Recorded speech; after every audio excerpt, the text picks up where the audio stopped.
mata dureen lallaba kootii amantiin kee gatii guddaa qabeera. Ibroota boqonnaa 11 lakkoofsa 1 irraa akkana jedha. Waa'ee amantii ilaaluu dandeessu. Amantiin dhoksaa gurguddaaf keessaa qaba. Amantiin utuu hin argin itti amanuudha. Ijaan utuu hin argin Yohaannis 14 lakkoofsa 1 irraa akka jedha. Gara abbaa kottaa iddoo isiniifan qopheessaa, iddoo bal'aa jira, mana jireenyaa jira. Waaqa irratti amantiidhaan ilaallannee adeemna. Amantiin inni kan biraa ofitti fudhachuudha. Tasalonqeessa duraa 3:1. Yaada Kiristoos of keessatti qabaachuudha. Filiippiyoos boqonnaa 2 lakkoofsa 5. Darbanii akka deeman nama taasisa. Isa nama gararraa jiru gadi buta. Iddoo gajjallaadhaa fuudhee gararraatti nama baasa. Amantiin du'a nama oolcha. Yaa nama Waaqayyoo amanuun nurra jiraata. Sirriitti amanuun nurra jiraata. Itti of kennuun nurra jiraata. Jireenya dhugaadhaan amanuun nurra jiraata. Tasalonqeessa duraa 4 lakkoofsa 1. Awwaala keessaa nama baasa. Namoonni awwaalamtanii jirtan awwaala keessaa hin baatu. Warri nam bade nama dhabeettan nama argattu. Harki Waaqayyoo sin gargaara. Bowwaa keessaa sin baasa. Duwwaa keessa hin guuta. Kanaaf amantiin awwaala namaa bana. Inni kan biraan amantiin ulfina namatti agarsiisa. Uumama 16 lakkoofsa 1 irraa kaa ilaala. Galaan namaa nama harkatti dhuma. Galaan hiriyaa hin dhuma. Galaan firaa hin dhuma. Galaan sanyii hin dhuma. Ormi nama gatuu danda'a. Firri nama gatuu danda'a. Amantiin garuu nama hin gatu. Lafa onaa kee nama baasa. Rakkina kee nama baasa. Iddoo rakkatatti nama gargaara. Yoo haga'uu bulan nama gargaara. Amantiif jettanii warri rakkattan Yesuus Kiristoos amantii keessaniin gatii guddaa isinii kanfala. Ulfina namatti agarsiisanne. Dhaloota haaraa nama taasisa. Asteer boqonnaa 6 lakkoofsa 1 irraa kaa dubbisaa ilaala. Lafa onaa keessa nama bulcha. Lafa onaa kee nama baasa. Kanaaf amantiin keenya gatii guddaa qaba. Akka hin taane ilaaluun nurra hin jiraatu. Daani'el boqonnaa 3 lakkoofsa 6. Dheedhii bisheessa. Amantiin keenya dheedhii bisheessa. Isa bishaatee jirus hin laaffisa. Waan guddaa hojjeta. Namoonni amantii laaffisanii jirtan jabaadhaa. Hafuura Waaqayyootiin jabaadhaa. Lafaa kaa. Iddoo kuftanii kaa. Iddoo namaa kenna. Hanbaaqoon boqonnaa 3 gadda namaa gammachuutti jijjiira. Nama sooromsa. Bifa namaa bareecha. Qe'ee namaa tolcha. Faarsaa 300 akkuma kana amantiin nama baasa. Karaa namaa baasa. Daandii namaa baasa. Yoo biyyi sitti cufeeyyuu amantiin cufaa sirraa bana. Yoo namni sitti cufeeyyuu amantiin haalota keessaa si baasa. Daandiin natti cufame hin jirin sirraa bana. Karaan darbuun nabe hin jirin sirraa bana. Karaan nabe iddoon nabe hin jirin iddoo jirtutti Waaqayyo gooftaan maccaa karaa sii bana. Ati amantii qabaadhu malee biyya haaraa nama keessa. Amantiin biyya haaraa nama keessa. Lafa onaa nama lalisaa keessa nama deemsisa. Lafa onaa keessa nama deemsa. Lalisaa keessa nama deemsa. Warra amantiif jettanii lafa onaa kee deemaa jirtan Waaqayyo amantii keessaniin gatii guddaa waan qabuuf dachaa marga lalisaatti si baasa. Macaafa faarfannaa 23 akkana jedha. Waaqayyoon koo gara marga lalisaatti nama baasa. Tiksee kootiidha. Ani homaa hin nagoodha Daawit. Kanaaf amantiin keenya gatii guddaa qaba. Akka hin taane itti ilaalinaa. Nama caalchisa. Warra amantiin keessaniin gajjallaa jirtan misraachuu. Barri tokko dhufaa jira barri itti ol baatan. Barri tokko dhufaa jira barri faarfannaa. Barri tokko dhufaa jira barri lallaba. Barri tokko dhufaa jira barri raajummaa. Waan haaraa si eegaa jira. Amantiin kee gatii guddaa qabu bari. Qorumsi amantiin qabu hasaasa seexanaati. Warri hasaasa seexanaa arganii amantii keessan gattan karaa lafaa iddoo kuftanii. Seexanni maal jedhaa? Hin darbitu jedhaa. Garuu ati hin darbita. Hinduuta siin jedha garuu ati hinduutu hin jiraatta. Barri siin dhufu siin jedha ati garuu barri siin dhufa. Dagatamteetta siin jedha ati garuu hin dagatamne. Ati nama miti siin jedha ati garuu namadha. Yaa nama Waaqayyoo amantiin kee gatii guddaa qaba. Qorumsa jirtu keessa darbi malee. Haala jirtu keessaa bahi malee. Rakkina jirtu keessaa bahi malee.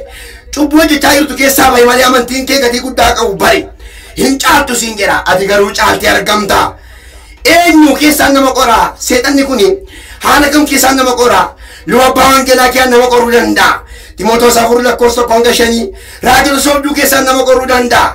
Kan wangeela beekaniif kan hin beekne keessaan nama qora. Obbolaa ofii keessaan nama qora. Uumama 37 lakkoofsa 1 Yoosef yeroo obbola isaatiin qorame argineerra. Amantiin kee garuu gatii guddaa qaba.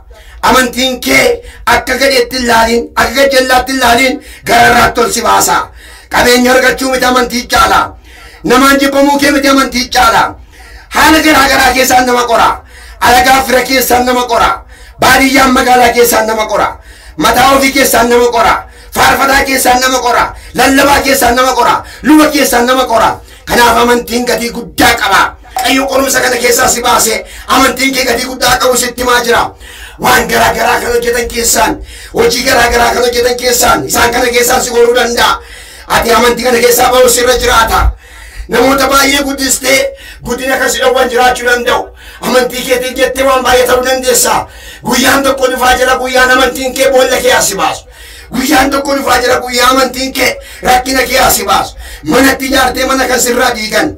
Haala itti agarsiiftee kan haala sitti himan. Daandii mantee fi kan daandii sitti cufan. Siraachuu guyyaa si dhufaa jira. Siraachuu qabeenyatti gindee kaadee kan si kaadhan. Haala garaatiin kan si balleessan. Bu'aa kan jiraachaa jirtu. Waldaan kiristaanaa kan si miidhe. Haalonni kan si miidhanii. Namoonni kan si miidhanii. Amantiin kee lafaan si kaasa siin jechaa jira. Waaqayyoota akkana siin jechaa jira. Amantii makeetiin lafaa kaata. Raajii makeetiin lafaa kaata. Waan amma si harka jiru kana lafaa kaasi. Waan buuste kana lafaa kaasi. Waan gatti kana lafaa kaasi. Waan garaa keessaa kan si qoraa jiru. Qorumsa amantiin qabu magaalaa baadiyyaa keessaan qoramaa jirta yoo ta'e. Gadameen jira yoo jette. Uummata seenaa beekuuf kan seenaan beekne keessaan gadamtee jirta yoo ta'e. Waaqayyo amantii keetiin lafaa si kaasa. Hiriyaa seenaa beekuuf hiriyaa seenaan beekneen gadamtee jirta yoo ta'e. Obbolaa seenaa beekaniif seenaan beekneen gadamtee jirta yoo ta'e. Misiraachuu bara dhufaa jira. Misiraachuu mana bara dhufaa jira. Kanaaf amantiin kee gatii guddaa qaba. Dhaadhaalattee fi dhagaa kan si laatan itti uwwistee kan sirraa baasan bareechitee kan si fokkisiisan daangaa bal'iftee fi kan sitti dhiphisan. Kanaaf amantiin kee gatii guddaa qaba. Isa kana ilaaltee duubatti hin deebiin. Isa kana ilaaltee yaada Waaqayyoo tajaajila kenniisin. Isa kana ilaaltee karaa meeqayyoo cufan karaa meeqaan sitti banama jedha sagalee Waaqayyoo. Karaa meeqayyoo si duuchan karaa meeqaan gurri kee hin banama. Ati mul'ata ilaalaa deemta. Warra mul'ata hin qabne wallaan soon hin qabina. Warra uumaa gatii hin qabne wallaan soon hin qabina. Bira darbaa deema. Biyya kana darbee biyya baay'ee jira. Biyya Itoophiyaa darbee biyya baay'ee jira. Kanaaf bira darbaa deema. Waldaa kiristaanaa keessaa kan jeeqamaa jirtan, kan lolamaa jirtan, jabaadhaa amantiin keessan gatii guddaa qaba. Dhaamsan isinii dhaamu. Amantiidhaan jireenya barbaada. Yeroo har'aa kana waan tokko sitti himan raajota sobduun altanii dhumatti hin deebiina. Haala garaa laaltanii dhumatti hin deebiina. Raajonni sobduun biyya kan balleessan lafa kan raasaa jiran namoonni dhugaa kan iddoo dhaban iddoo garaagaraatii kaaniiru. Isin obbaraa kana haala jirtan keessatti obbaraa haala ilaalaa iddoo ilaalaa amma iddoo jirtan ilaalaa eessa akka jirtan ilaalaa sagalee Waaqayyo banadhaa dhagaa dubbisaa ilaalaa. Raajonni sobduun kan kesin balleessaa jiran haala garaagaraatiin biddeeniif kan dubbatan garaadhaaf kan raajan isaan kan harkee jira biyya irratti ansiintan himaa yaa nama Waaqayyoo yaa saba Waaqayyoo amantiin keessan gatii guddaa qaba. Akkamittiin qoramnattanii hin ilaalinaa. Qorumsa sitti fidanii jiru. Waldaa keessaa qoramaa kan jirtan arrabsamaa kan jirtan jibbamaa kan jirtan amantiin keessan gatii guddaa qaba. Lafa amma jirtan kanatti dhaabadhaati of ilaalaa. Waaqayyo amantiin keessan gatii guddaa qaba jedhe. Warri amantii gatii guddaa qaban darbuudhaaf jiru. Akka joobiraa barrisuudhaaf jiru. Guyyaa tokko dhufaa jira. Iddoo dhufaa jira. Sagalee dhufaa jira. Faarfannaa dhufaa jira. Lallaba dhufaa jira. Yaa nama Waaqayyoo dafaa ariifadhaa. Amantiin keessan gatii guddaa qabu bara. Kanaaf amantiin keessan gatii guddaa qaba. Warri qoramaa jirtan daangaan keessan hin bal'ata. Hojii bantanii fi isin irratti kan cufan isin hojiin keessan hin banama. Deebi'ee hin banama. Saamu'eel Saduraa 31 Amalekotadha. Amalekota ilaalla. Amalekonni kun eessa jiru? Waldaa keessa jiru. Biyya keessa jiru. Amalekota jechuun warra hamaa godhanidha. Iddoo garaagaraatti jalna kan hojjetanidha. Ijoollee haadhaaf abbaa hin qabne kan ari'atanidha. Ijoollee haadha qaban abbaa qaban kan ari'atanidha. Haadha waan ciigaa isaa kan hojjetanidha. Haadha hiyyeessaa kan salphisan. Afoo shaddirii keessa jiru. Manneen barnootaa keessa jiru. Iddoo garaagaraa jiru. Isaan kun maal ta'uudhaaf jiru? Hin booji'amu yeroo dhiyootti. Abiddaan gubatu. Caalamuudhaaf jiru. Hin awwaalamu. Hin badu. Gatii dhabu. isin doorsifamaan jiraatani jirri kun manca'uudhaaf jiru. Nurraa kaasii kan saba kee danqe nurraa kaasii karaa darbaa dhowwe nurraa kaasii isa gannu qabe nurraa kaasii guddina nu dhowwe nurraa kaasii hafuura balaaqqa nurraa kaasii kan lammii koo baaru nurraa kaasii si malee eenyunni nurraa kaasii gooftaan nu gargaaru. Amantiin keessan gatii guddaa qabu baraa. Harraa qabdan hin argitu. Amantiin keessan gatii guddaa qaba. Haalli isin rakkisaa jiru amantii keessan hin dhaggeeffadhaa. Haalli isin rakkisaa jiru amantii keessan isinirraa hin jiga. Yaa nama Waaqayyoo amantii keetiin sirraa jiga. Karaan sii mijachuu dee sii mijata.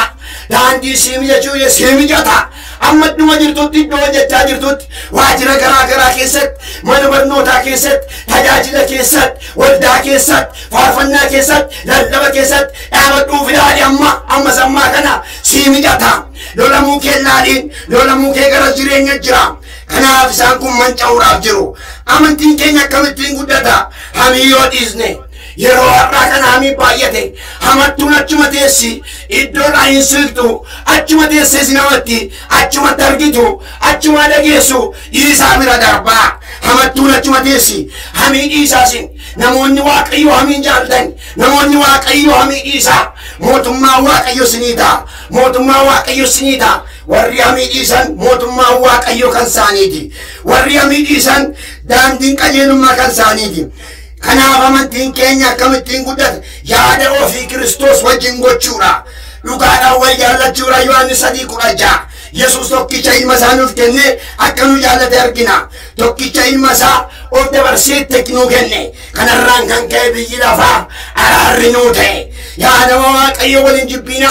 Yaa nama Waaqayyo durdi waliin argatina. Yaa nama Waaqayyo wal jaalladha. Yaa nama Waaqayyo waldaa keessatti waliin jibbina. Lafa jirtanitti waliin jibbina. Kanaaf amantiin kee gatii guddaa qaba. Waan xinnoof jettee amantii kee hin buusin. Yoo argatamte iyyuu guyyaan jira. Yoo jibbamte iyyuu guyyaan jira. Yoo gadi jettee iyyuu guyyaan jira. Guyyaan akka galaanaa irra garagaltu jira. Guyyaan akka abiddaan gubaa itti deemtu jira. Kanaaf amantiin keessan hin guddata yaa nama Waaqayyo. Seera keessa deebii lakkoofsa 13 lakkoofsa tokkorraa ilaalaa. Boqonnaa 13 tokkicha Yesuus Kiristoosiin amanuu irra jiraata. Ofitti amanaa. Waaqa tolfamaa ganaa. Warri waaqa tolfamaa ganaa amantiin isaanii guddaata. Dhiphina keessatti jabaadhaa dhaabadhaa. Yaa namoota Waaqayyo gatiin keessan guddaata. Gatiin amantii keessanii guddaata. Dhiphina keessatti jabaadhaa dhaabadhaa. Timootos 2:3 dorgommee fuula keenya fuuldura jiru ilaaluun nurra jiraata. Dorgommee fuula keenya fuuldura jiru ilaallee adeemuun nurra jiraata. Abdii qabnutti itti jabaachuun nurra jiraata. Phexros 3:1 achirratti dhaabannee dorgommee fuula keenya fuuldura jiru maal fakkaatan ilaaluun nurra jiraata. Namoonni Waaqayyo kottaa amantiin keessan gatii guddaa qaba. Waaqayyo nu haa gargaaru. Warri amantiin keessan gadi bu'e ol jira. Biyya ormaatti yoo gurguramte iyyuu dabarfamte yoo kennamte iyyuu yoo maqaan si badee iyyuu maqaan kee toluudhaaf jira. Warri maqaan nama deettan maqaan keessaniin tola. Warri nama beektan Yesuus namarra caala. Warri haadha na beektan Yesuus haadharra caala. Warri sobaan jibbamtan dhugaan tokko dhufaa jira. Warri guyyaan na beektan guyyaan dhufaa jira. Kanaaf dhaggeeffadhaa. Amantiin keessan gatii guddaa qaba. Warri amantiin keessan gatii dhabeettan misiraachuu iddoo jirtanitti iddoo garaa garaatti amantiin keessan gatii guddaa qabu baraa. Hubadhaa ilaalaa. Namoota Waaqayyoo amantiin keessan gatii guddaa qaba. Namoota baay'ee guddistanii isin irratti kan hojjetan madaa gurguddaa kan madooftan amantii kanaaf kan niiftan kottaa deebi'a. Waaqayyo sin barbaada. Karaa irratti sin barbaadaa jira. Jireenya keessan barbaadaa jira. Mana keessan barbaadaa jira. Lafa keessan barbaadaa jira. Iddoo amma jirtan iddoo filaalaa. Mootummaa Waaqayyoo dhiyaateera. Amantiin kee gatii guddaa qabannaan siin jedhu. Yaa nama Waaqayyoon lafa amma jirtutti filaali. Yaa saba Waaqayyoo filaalaa. Waldaan filaalaa. Tajaajiltoonni filaalaa. Amantoonni filaalaa. Kanaaf dhaggeeffadhaa. Namoota baay'ee bareechitanii isin fokkiisan yoo ta'e kottaa dhiisaa. Madaa keessa Waaqayyo fayyisa. Warri madooftan, warri boossan imimmaan kee haqameera. Lafa amma jirtutti nan jedha. Guyyaatu dhufaa jira. Amantiin kee gatii guddaa qaba. Lafa dheeraa deemuuf jirta. Amantii kee lafaa kaasi.